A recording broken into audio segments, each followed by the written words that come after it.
Couple of ideas from Devarim and the main challenges that Israeli politics and Jewishness are facing nowadays. Okay. Considering that you are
now to welcome the participants, the last speech of Moses. This course has been promoted by the Jewish Academy in the month of June. We also have people here with us with the transmission of the digital channels of CP and the Jewish Academy. Welcome, everyone. I would like to especially welcome Professor Micah Goodman. His last speeches of Moses course has been offered by the Jewish Academy in a partnership with the Tikva Fund, which is an important American organization dedicated to Jewish education. Micah Goodman is a well-known philosopher, an Israeli philosopher with a doctorate in the Jewish University of the Hebrew University of Jerusalem. He is one of the most important voices on these challenges faced today in Israel and by the Jewish people all over the world. It's a pleasure and an honor to have you here with us. We have several of his books translated to Portuguese that are also available. He is also author of The Impasse of 1967. It's one of his books. So here I will give first a few instructions on how we're going to proceed, and then I pass the floor to Mario Fleck, who is the president of the Council of the Israeli Congregation of São Paulo, who is here with us, and also Rabbi Ruben, who is from CIP as well, and the Jewish Academy. They will be our moderators in our interaction with Micah. And questions you have, you can send through the chat, and they will be the spokespeople. So Professor Mario, the floor is yours. And Ruben, the floor is yours. Guys. We're very happy to have you here with us. For our friends following this presentation, it's an honor and a privilege for all of us to listen and to have this opportunity to interact directly with Micah Goodman. He's one of the, as Kelita said, one of the best and most important brains today in analyzing Judaism from all sources and all corners. And it's really a privilege for us to have this opportunity. I just want to incentivize everybody to really explore this opportunity because it's one of a kind.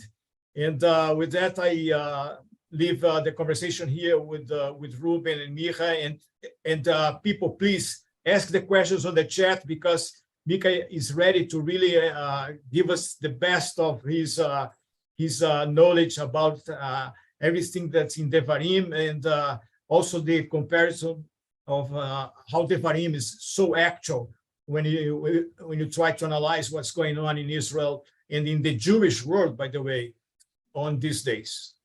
Thank you and welcome. Welcome, Micah. בבקשה. Thank you very much.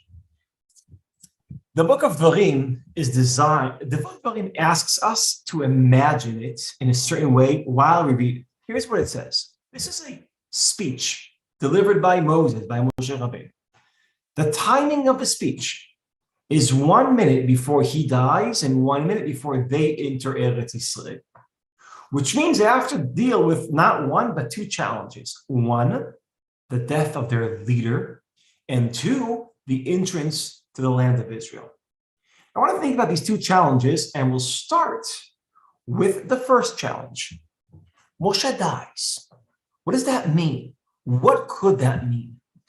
Anyone that knows the book of Shemot, of Exodus, knows what happened when Moshe disappeared and went up to the mountain, into the clouds, disappeared for a long time, for 40 days. They didn't know where he was, where he went, where he's gone, and they had anxiety. And they said to each other, Ze Moshe Aish, asher elanu me'eretz Mitzrayim, lo yadanu ma haya lo. Moshe, that took us out of Egypt, disappeared. And the anxiety that was created by the vacuum of Moshe is what led to Chet HaEgel, the worshiping of the golden calf. As the great interpreter of the Middle Ages, the mystic Nachmanides says, why did they create a calf, the golden calf, and worship the golden calf? Why? They were searching not a substitute for God, but a substitute for Moshe. Hayu mechapsim Moshe acher. Meaning, now so 40 years pass, and Moshe knows that he's going to die. And he's afraid. Because if last time they only thought he died, they violated their covenant with God and worshiped the golden calf, that's when they only thought that he died. What will happen when he really dies? It's a very big question. What do you do when a giant leader leaves? What happens when leadership is gone? In a very deep sense, the Jewish world has been in this condition ever since 1996. In the years between 1993 and 1995, all great Jewish leaders passed away, and I'm not sure I'm not sure that we have true leadership today. Just to make just a list, in the ultra-Orthodox world, we had Shlomo Zalman Auerbach, died. In the modern Orthodox world, we had Rav Soloveitchik, dies. In the more intellectual world, we had Yeshayahu Leibovich, the greatest philosopher, dies. In the Hasidic world, we had the Lubavitcher Rebbe, dies. Shlomo Karlibach, dies. Yitzhak Rabin, one of the greatest leaders of the Israeli center left, dies. We have 2 years where great leaders die. Jewish people enter a period of vacuum of leadership. Interestingly enough, the age of social media does not enable new leaders to emerge.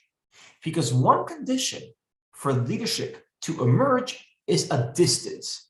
When there's distance from a leader, we can imagine that he's greater than life. We can project on him all our fantasies. When you see people from close, they can't emerge as leaders. One of the interesting qualities of our time is that we see everyone from very close. We know everything about everyone. Total transparency.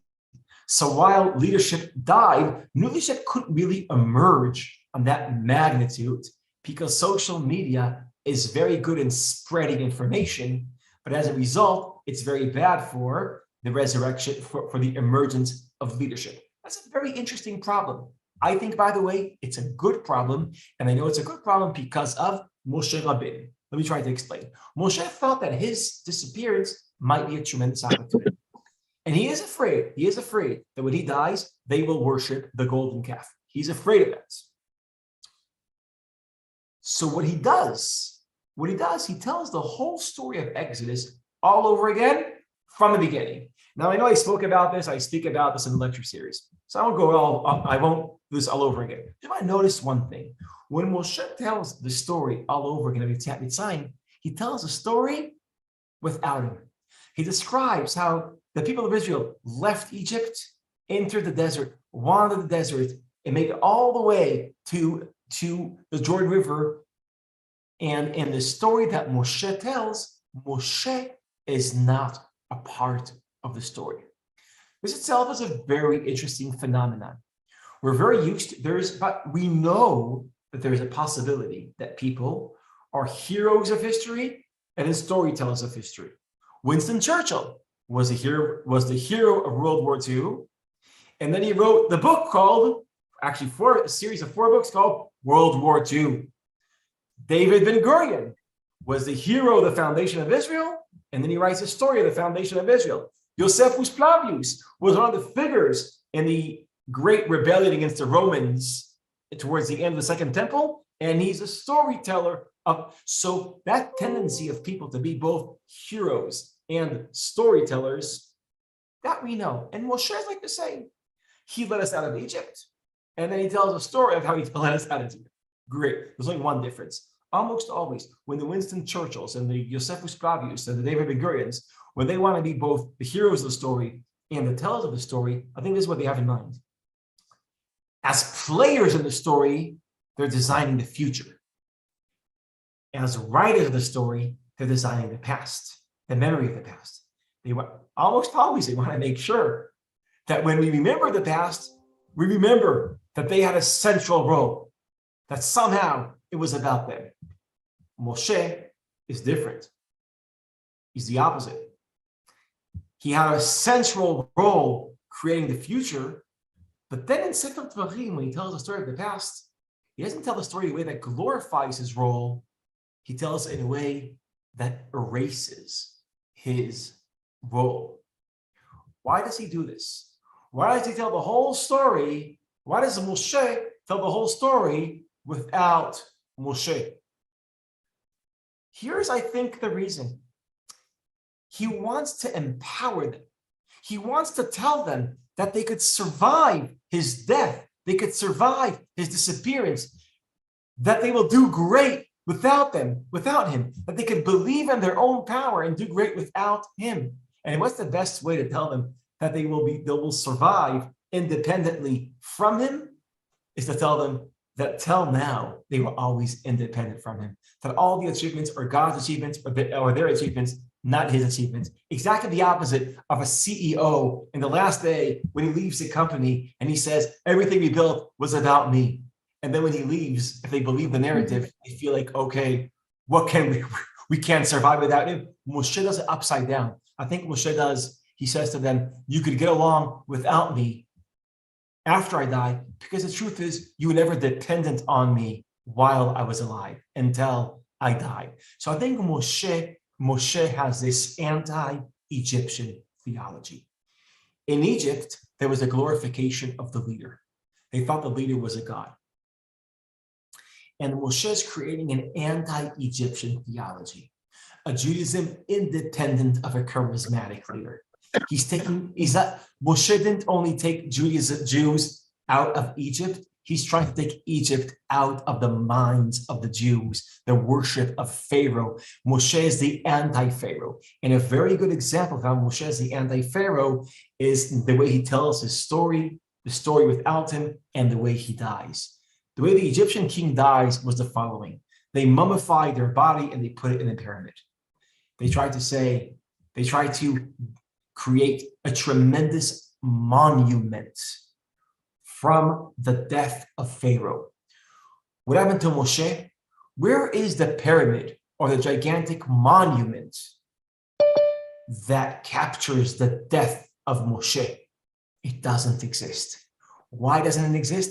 Because according to Sefer Dvarim, Mekom Kvurato Lo Noda, we don't know where he's buried. And by the way, what's important is not only that we don't know where he's buried, what's even more important, that it says in Sefer Dvarim that we don't know where he was buried. Because if we would have had a direct verse saying that we don't know where he's buried, believe me, there would be a business. We would have at least one site that commemorates Moshe Rabbeinu. But by saying that we don't know where he's buried, they're creating the death of Moshe as the anti-Pharaoh.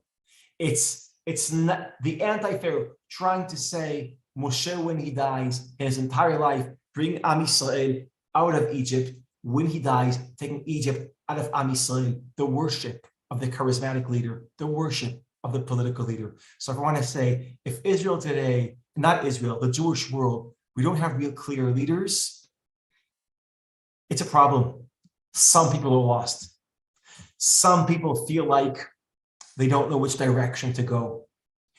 But according to Sefer Dvarim, that is not a regression of the Jewish people, that is progress. To learn to count a world without Leibovich, without Auerbach, without Karlibach, without the Lubavitcher Rebbe, without Rabin, without these great people, there was always and in social media cripples the ability of people to emerge to a role of leadership. We might see the vacuum of leadership as something that paralyzes us. I think Moshe saw that as an opportunity for growth. That was one. So I opened by saying, the last speech of Moses is given in a moment before Moshe dies and before being into Eretz Yisrael. I tried to think out loud about the idea that he's going to die. I want to think out loud about the second challenge, the challenge of them entering Eretz Yisrael. Here's how Moshe understands the challenge. He realizes it's not only a geographic challenge, it's also, probably mainly, a political challenge.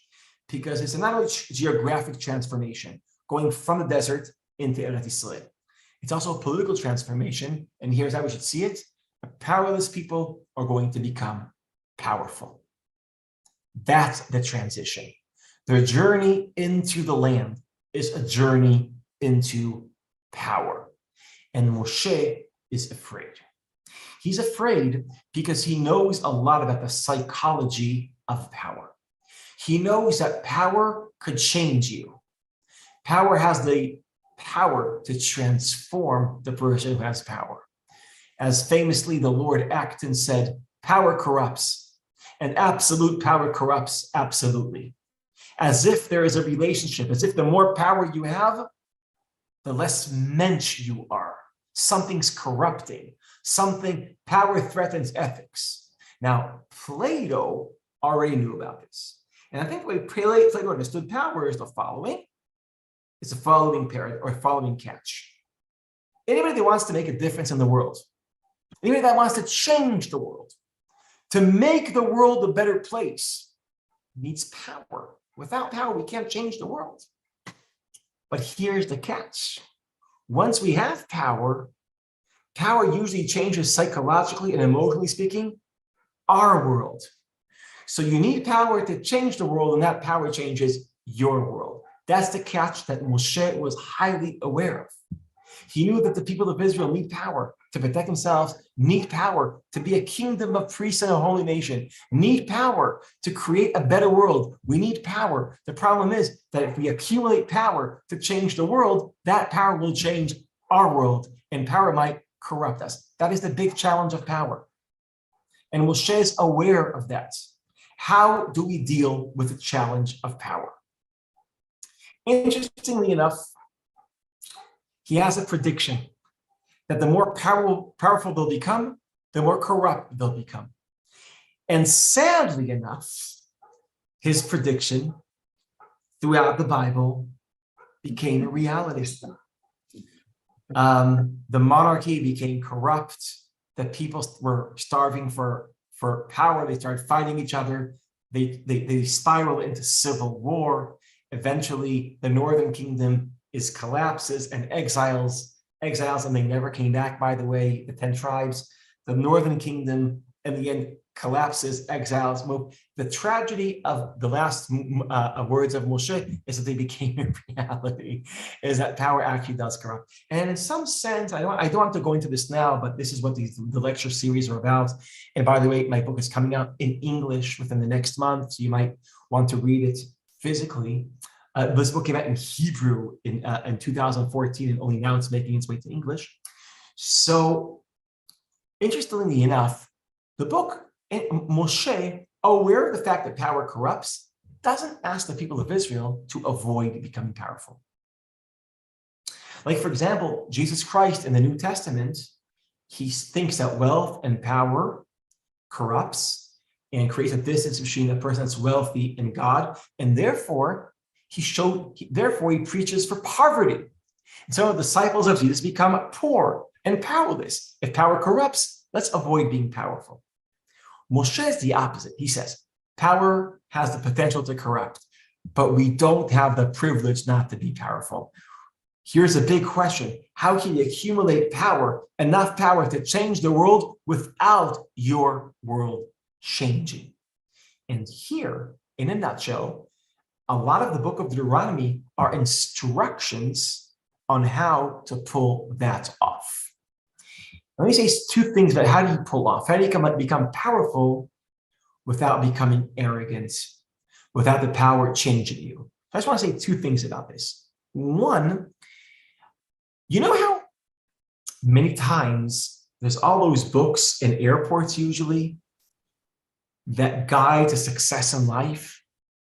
And almost always there is an element of how do you deal with failure? Because what differentiates between successful people and not successful people is that that everybody fails, but successful people know how to leverage failure for future success. Bill Clinton failed. He wasn't elected the first round. Barack Obama wasn't elected the first round. And successful people know how to deal with failure. So there's a lot of writing, a lot of research about how do you deal with failure. I think Sefat Dvarim is about the opposite question. Not how do you deal with failure, but how do you deal with success? Just like failure is dangerous, success is dangerous. And the way success is dangerous, it seduces you to think that you're someone that you're not. Here's how it works. You were successful. You enjoy success. Political, economic, social, you enjoy some kind of success.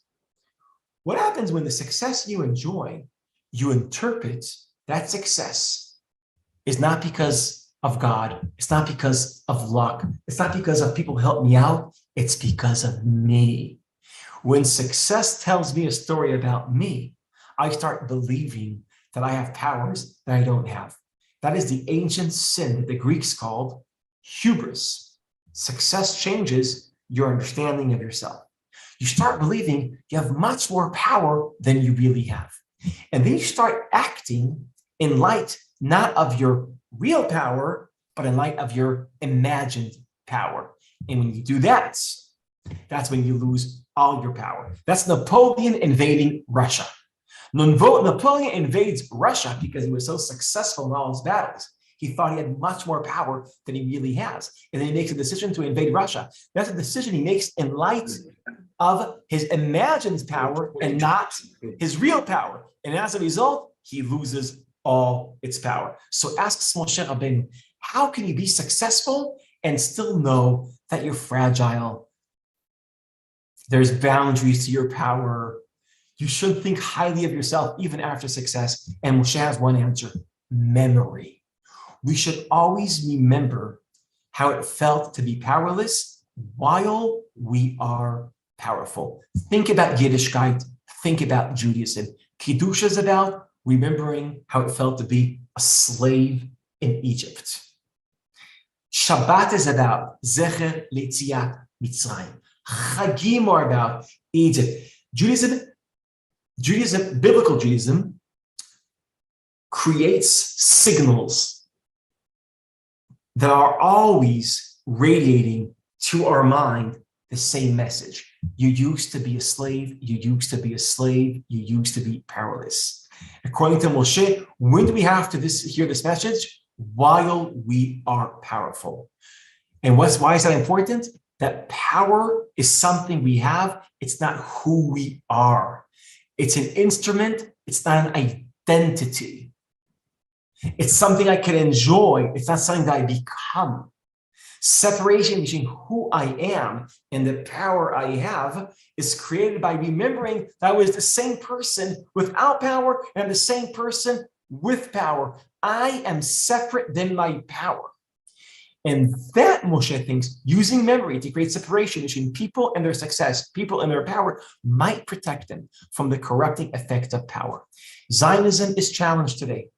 Zionism is the story of the Jewish people that used to be powerless and suddenly becomes powerful. How interesting is it that the core of the biblical story is a story about powerless people becoming powerful, and the core of the story of Zionism is about powerless people becoming powerful. It's the same story. And that is why I think the Ne'um Ha'achron Shel Moshe, the last words of Moshe, were written for our time. The time of the Jewish people, a powerless people, becomes very, very powerful. And these are the challenges that my country, I'm a proud Israeli, these are the challenges we are dealing with today. Israel today is not dealing with the challenges of failure, but the challenges of success. Israel today is not dealing with the challenges of being powerless, but the challenge of being powerful. Those are the challenges that we are dealing today. And just one thing about what happened in Israel the past 3 months, and then I'll wrap this up and then it's over for Q&A. People are hitting the streets saying they're afraid that the government is becoming way too powerful, that the democratic system of checks and balances of taking power, spreading it between branches of government, and then when the power is spread between branches of government, then that power can be used, branches of government use the power against each other. As a result, it's balanced and the civilians are protected from the power of government. Many Israelis were afraid that checks and balances might be canceled in Israel. Many Israelis were afraid that one branch of government will have a monopoly over all the power of government. And as a result, all that power might corrupt the leaders and they'll use their power against our civilians. It's very interesting that today, the challenges we had in Israel today is about concentration of power, about the potential corrupting effect of power. The book of Deuteronomy was written many, many years ago, close to 3,000 years ago. It asks a few questions. I wanted to think about too. How do we deal when as people with no leaders? Meaning, how do we deal with the sense that we're fragile and we don't have someone to take care of us? How do we deal with being weak? A second question it asks is, how do we deal with being strong? And I think these two questions are the most human questions we can ask. Within us, there's strength. Within us, this weakness. It's within us psychologically, every one of us as individuals, as communities, and as countries. And I think the book of Dvarim is how do we manage the human condition of feel like an orphan without your father or your leader. That's the experience of being weak and fragile, and being a conqueror, successful, wealthy, powerful. That's also a part of human experience. And the book of Dvarim is trying to deal with all variety of Jewish experience. The Torah is Etz Chaim. It's a tree of life, and the reason why it's life is because it represents the messiness of life itself. Okay, thank you so much. Thank you so much, Micah. We are going to begin right now with the questions. There are some questions on our chat and also on our minds and hearts. So let's begin with that. Thank you so much. Perhaps I will begin with my short question, and then try to introduce at least part of what was written here, and then unfortunately I have to go to the cemetery. Do you think, Micha, that there is an ideal of sort of theocratic anarchism in the Bible? I'm sure that you remember the thesis from our common teacher Zev Harvey about Yitzhak Abarbanel and all this stuff.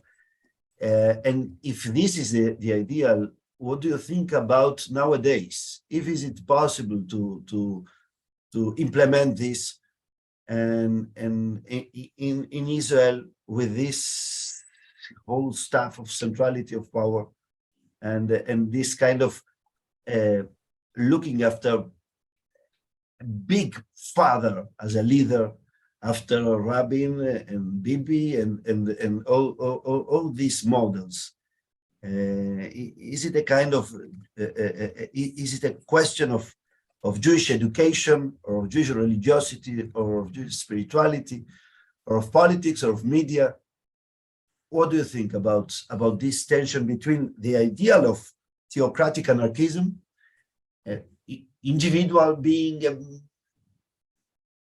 good enough if educated, and the reality?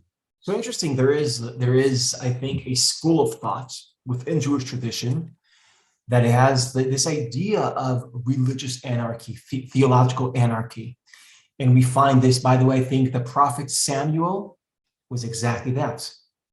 An anarchist in the sense that he thought that human beings have no right to control the lives of other human beings. Also, Gideon, a figure from the book of Shoftim, also was a religious anarchist. Human beings do not have the authority to control the lives of other human beings. I think also the prophet Hosea was a part of that school. By the way, what Hosea, Gideon, and Shmuel have in common, they were all northern, and this leads people in the northern part of Israel, and this leads some scholars that we feel there was a school of anarchists in the north. And you're right, in the Middle Ages, Rabbi Yitzhak Abarbanel picked up on this, and he was also a religious anarchist, and in modern times, Martin Buber had this fantasy. And so like, what do I personally think about this? I think, first I just want to say, the word anarchy has a bad name today, because I think when we think about anarchy, we imagine chaos. Martin Buber thought that anarchy means that there's no government enforcing its using power and the threat of violence to enforce the law. When I say threat of violence, I'm saying if I don't pay taxes, the government will put me in jail. That's violence, right? They're locking me up in the room. So they use the threat of violence to take up taxes. So the question is, can people behave without that? Anarchists tend to believe in the best of human nature, that without imposing laws on us, we will still be ethical and moral and take care of each other. I personally am not an anarchist, just because history tells the story that anarchism has a tendency to be an amazing idea. Every time it's implemented, it doesn't create heaven on earth, it kind of creates hell on earth. I am personally not an anarchist. And also, I believe personally in a welfare state. In a welfare state where the state tries to make sure that the people that have more luck in life, some of the resources go to take care of the people that have less luck in life. For that, you need a government. For that, we need a government not only to protect us from the bad guys, we also need a government to enable us to protect each other. And in that sense, I think the modern welfare state, that the state of Israel is kind of found on that model, assumes that the government doesn't have only a negative role in protecting civilians from thieves, terrorists, or enemies, but also a positive role in organizing systematically some level of us looking after each other, some level, a minimum level of solidarity. Okay, thank you. We will continue with some selections of the questions. People are asking here about our care about. Rabino, você viu a pergunta de Ricardo Libel no chat? Rabbi, did you see the question from Ricardo Libel? Ah, ok. Don't worry, I'm on it. Don't worry, I'll go in a sequence. Voy a formular en portugués. Mija, Okay, so I think I will speak in English, in Portuguese. Okay.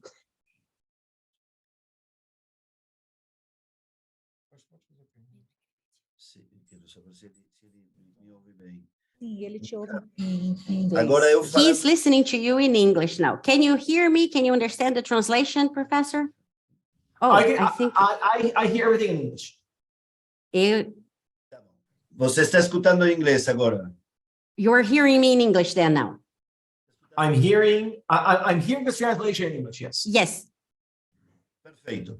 Então, tem uma pergunta. perfect. So I do have a question here about the care towards the elders, the ethical care, if they are today more challenging than they were in the past. And the second question based on the interpretation of Cassuto that says that basically all the Bible is the result of foreign influences. And if you agree with that or not, do you think there are special things that Judaism has left, especially in the Vrim? Vamos com essas seleções por enquanto. So let's answer these two. Okay, there's two very different questions, but very, very important, interesting questions. We just speak about, yes, I think the idea of honoring older people is one of the biggest challenges today. And I think it's what I personally think that modern culture that worships youth is an unhealthy culture. And it's also like in the ancient Greek world, they used to worship older people.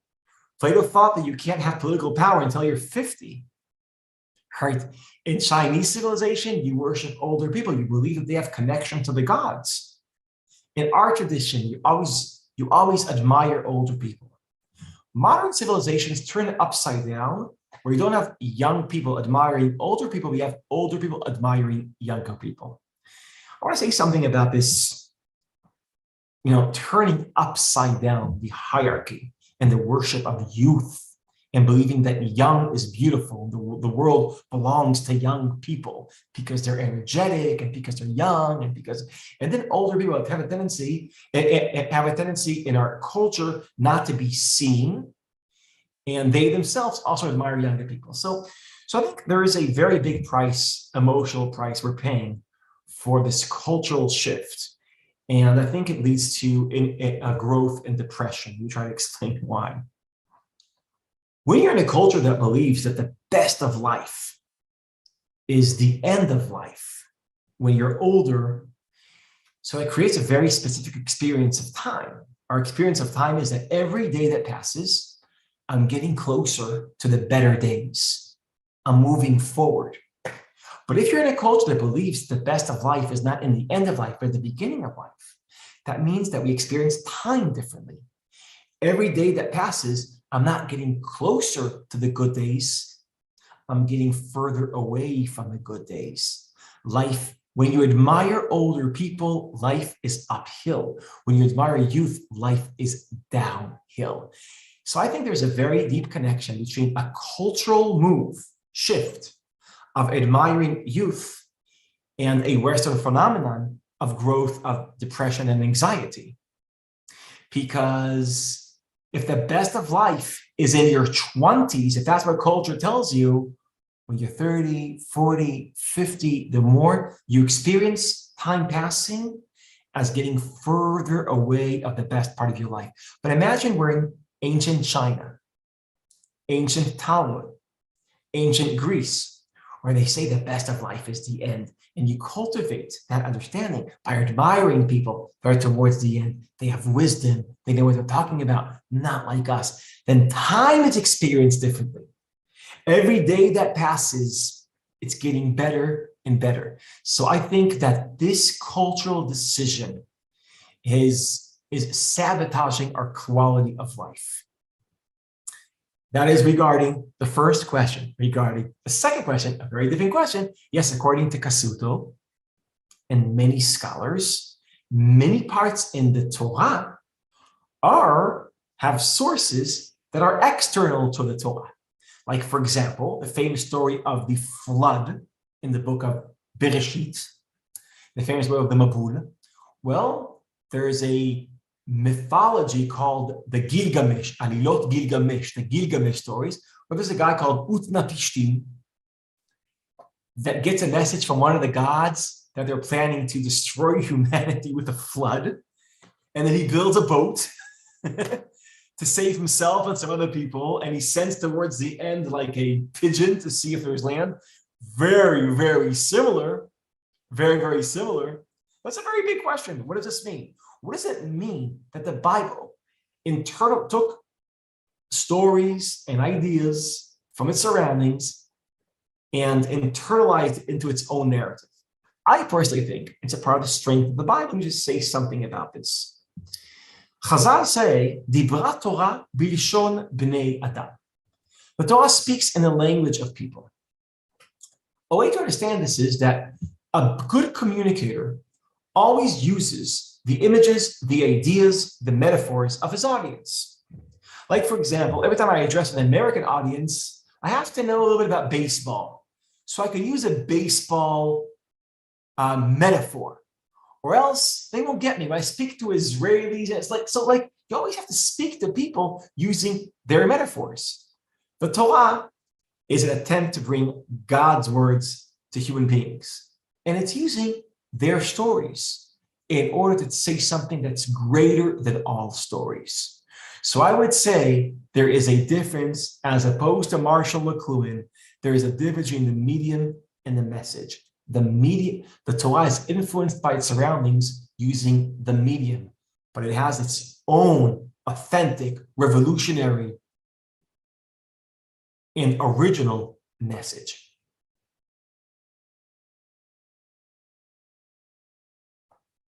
Aqui. Obrigado. Vamos pegar mais. Thank you so much. Let's get another question. This one is from Sylvia. If you have any recommendation about how to manage the relationship between politics and religion in Israel in face of what we see in terms of power and religion in Moses as a prophet and a leader at the same time. And he's the one who delivered the Torah. He was the great political leader who disappeared. Ricardo also asks about Job. He asks about Job in one of your classes. And his question is basically, he wants to know whether Job's attitude, talking about behaving well regardless of the rewards. Is it possible nowadays? How can you deal with the attitude of most people that think that if they want to live the life of Job, maybe God doesn't even exist, right? I don't know. Maybe nothing makes sense. So it's a more psychological sense, right? More than concrete one. I hope you understood that. I'll try to give it a shot. So that's, again, two very different and deep questions. Let me just religion and state. I think if I understand the book of Deuteronomy, Sefer Dvarim correctly, well, religion, the way you understand the relationship between religion and state is the following. We should not use the power of the state to promote religion. What is a state? It's concentration of power. Now, what do we do with that power? Is it a smart thing to use the power of the state to legislate and to promote religion? So I think the book of Dvarim would be extremely against that. It's about separating religion from the power of politics. And I think it's be against that because, like Alexis de Tocqueville, an important observer, French from the 19th century, he was visiting in the United States in the 19th century, and he noticed that Americans are very religious. He also noticed there's a solid separation between religion and state in America. And he reached the conclusion that people in America are very devoted, very religious because of the separation of religion from states. Because this is the Tocqueville's understanding, people have a natural rejection of political power. It's healthy that we suspect politicians. We're critical of politics. Sometimes we despise politics. When religion is linked to politics, what we feel towards politics becomes what we feel about religion. So linking religion to politics, it's not good for politics, it's especially not good for religion. You think it will do good for religion, you use the power of politics to promote religion. As a result, what's sabotaged is the value of religion in the eyes of the people. After saying that, I think the book of Deuteronomy of Dvarim would not want separation of synagogue from state. Because it's very much, the book of Deuteronomy is saying religion is not about power, it's about education. It's about vishinantam lebanecha v'dibarta bam. It's about studying and learning. I would say, if I would want to create a new status quo of religion and state in Israel, in light and inspired in the book of Deuteronomy, this is how it would look like. Less legislation, more education. Less laws. There shouldn't be laws telling us how to behave religiously. And the laws that exist should be canceled. But there should be more hours in schools learning Judaism. With taxpayers' money, something of the state. So I would say the new status quo in light of Deuteronomy, less legislation, more education, less power, more knowledge. And by the way, I think it's not only the recommendation of Deuteronomy. I think this formula, 70% of Israelis today would agree on this formula. Less legislation, more education. That's regarding that. Regarding the question of Job. Once you understand that when you are a child and you're told, when you do good things will happen to you. You do bad things will happen to you. You lie, your nose grows, or something like Pinocchio, So like, so you're doing good things, not because it's good to do good things, but you're doing it for the benefit, for the results, but not for the process. I just want to offer one thought. It's very possible humanity is entering a whole new phase of existence. And I'm talking about the emergence of AI. It's very possible that everything that we can do, AI will be able to do better. Okay? Like, let's say I read a lot of books and I have thoughts. AI will read more books and have better thoughts. I'm trying to create new jokes. AI will develop better jokes. I want to produce a movie. AI will produce better movies. One of the biggest threats, I think, of AI is it will destroy human creativity. Because if everything we can do, it can do better, we'll just rely on AI and our personalities will start becoming numb. I think the only way to deal with AI, if you think about this already now, is if we start valuing the process and not the product. The journey and not the destiny. That is, by the way, what Jews always understood about studying Torah. Studying Torah at its best is not you accumulate knowledge so you can have power, but you accumulate knowledge for the sake of accumulating knowledge. It's about the process, not about the destiny. When we ask, what will happen if I'm a good person? That shouldn't be the question. It's about the process of becoming a good person. What will I get out of studying a lot? The fact that you've studied a lot.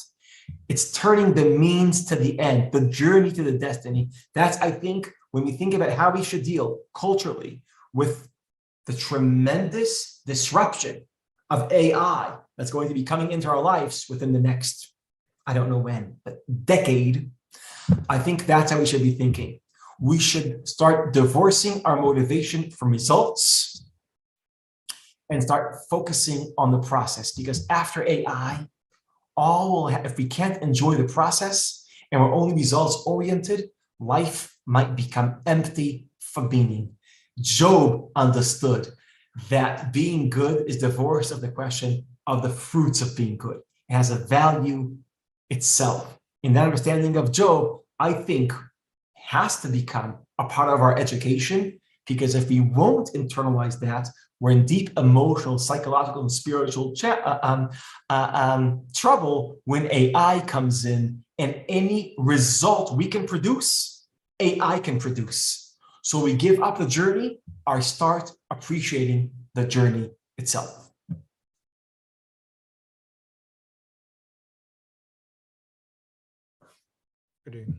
Yeah, I'm taking over here because Rabbi had to take care of his rabbinical activities. Now, Rabbi, connecting. thank you. Trying to connect all that you said, and we couldn't agree more, because we are in this endeavor here because we strongly believe in the necessity of Jewish education. However, in the world today, with such a huge competition for time, span of attention, even the younger people, even more so in terms of the span of attention they can dedicate to education and study. How do you view this? What is the solution for the challenge of trying to raise the curiosity, even specifically of the Jewish people, in order to study their own treasury that we have?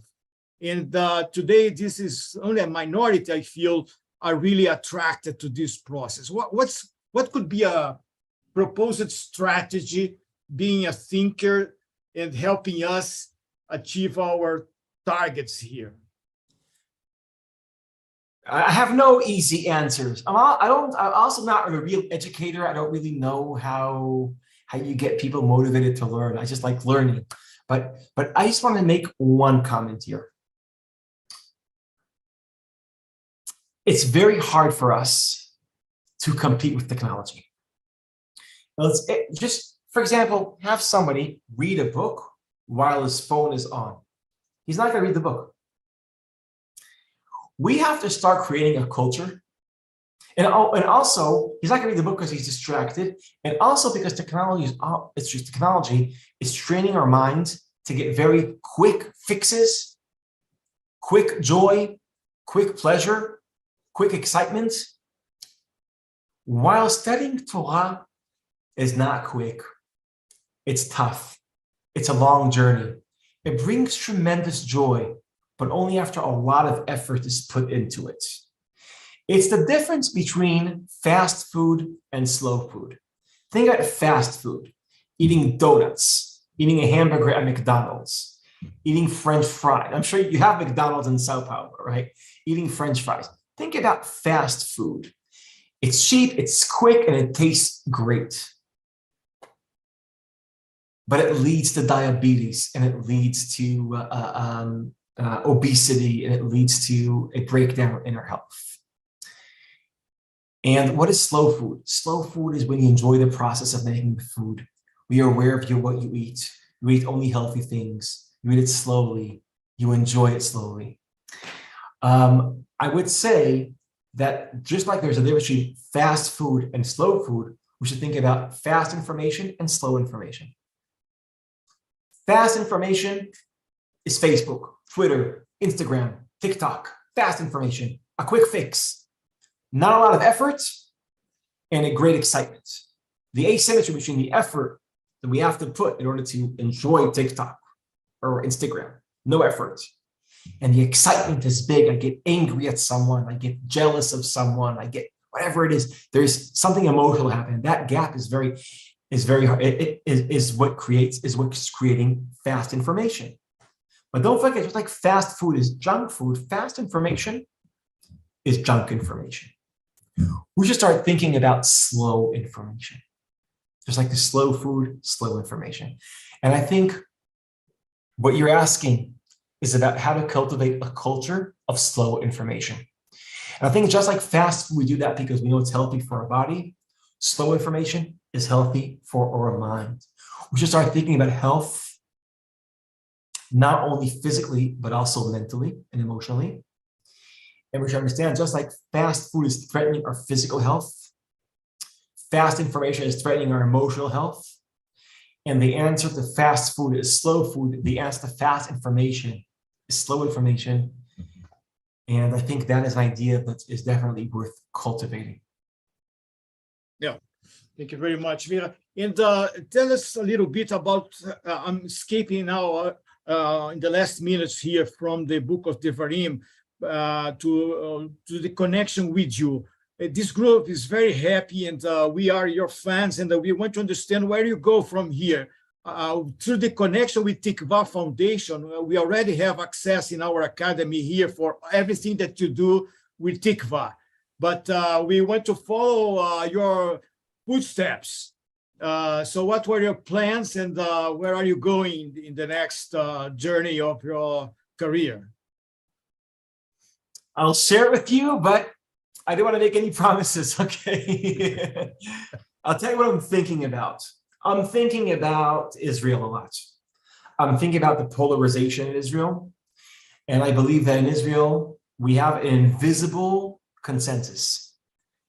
Roughly 60, 70% of Israelis in the center is like the soft right, the soft left, and the center think very differently.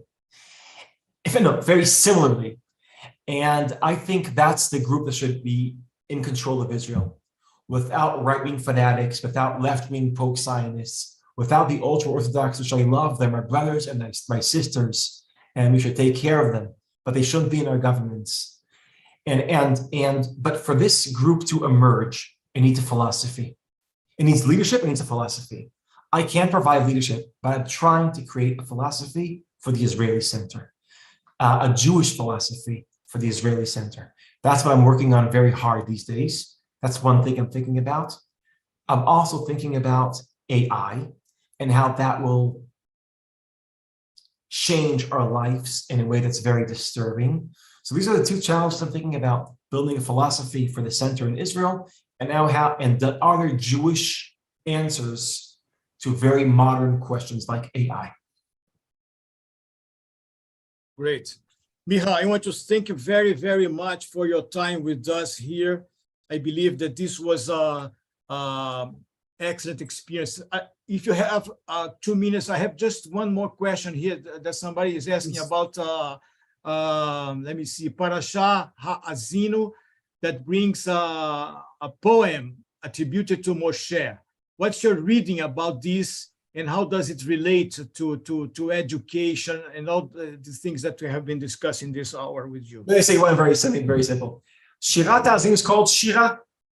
It's a song. But the Talmud says that since Ha'azinu is the end of the Torah, and it represents the DNA of the Torah, maybe we should see the entire Torah like a song. And a great scholar called Hanativ Mivolozhin that says if the Torah itself is a song, songs are only beautiful when there's harmony between different voices, right? There's one person with a guitar, and one with a piano, and one with a cello, and one with a violin, and then multiple voices, when they fit with each other, they create harmony. The Torah is music at its best, and if the Torah is music at its best, it works when there's two things happen. One, many voices. Two, harmony. We're living in a world where there's either dogmatic Judaism, or there's only one voice. So Torah has no music. Or pluralistic Judaism, where there's many voices, but there's not always harmony. There's a lot of anger, a lot of distrust, not harmony. How do we create pluralism with harmony? Is turning Torah into music. That is the question of how we turn Shirat Ha'azinu, the poem of Zinu, as a symbol of the entire Torah, the entire project called Judaism. Fantastic way to finish here, Miha. Thank you very, very much. Every drop, every minute here was very rich in terms of educating our minds and enriching ourselves with intellectual knowledge. Thank you very much. Good luck on your endeavor. We want to be close. Thank you very much. Thank you. Thank you. Obrigado, pessoal. Abraço. Continuem nas nossas próximas aulas. Obrigado. Thank you very much. Thank you, my brothers and sisters. Thank you very, very much. I appreciate it. Thank you. Bye-bye.